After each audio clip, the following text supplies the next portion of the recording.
ഇന്ന് നമുക്ക് ചുമന്ന കോര, ചെങ്കലവ എന്നൊക്കെ പറയുന്ന മീനൊന്ന് കറി വെച്ച് നോക്കാം. അതിനായിട്ട് നമ്മളൊരു 3 ടേബിൾ സ്പൂൺ വെളിച്ചെണ്ണ ഇതിനകത്തോട്ട് ഒഴിക്കണം. അതിന് നമുക്കൊരു 1/2 ടീസ്പൂൺ ഉലുവ ഇടാം. പൊട്ടി വന്നു. നമുക്ക് ഒരു ചെറിയ സവാള ചോപ്പ് ചെയ്ത് ഇഞ്ചിയും വെളുത്തുള്ളിയും കൂടെ ഇതിനകത്തോട്ട് ഇടാം. മഞ്ഞൾപ്പൊടി, മുളക് പൊടി, 5 ടീസ്പൂൺ കാശ്മീരി ചില്ലി ഞാൻ ഇട്ടിട്ടുണ്ട്. കൂട്ടത്തിത 2 ടീസ്പൂൺ മല്ലിപ്പൊടി. ഇത് പെരിഞ്ജീരകപ്പൊടിയാണ് 1 ടീസ്പൂൺ. കുരുമുളക് പൊടി ഇത്രയും ഇടണം. കുറച്ച് കറിവേപ്പില ഇടണം. 4 പച്ചമുളക്, 2-3 കഷ്ണം കുടംപുളി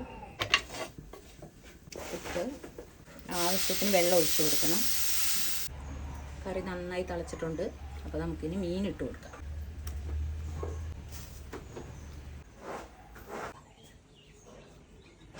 നമ്മുടെ രുചിയേറിയ ചുമന്ന കോരാക്കറി ശരിയായിട്ടുണ്ട്. നല്ല ടേസ്റ്റാണ് കഴിക്കാനായിട്ട്.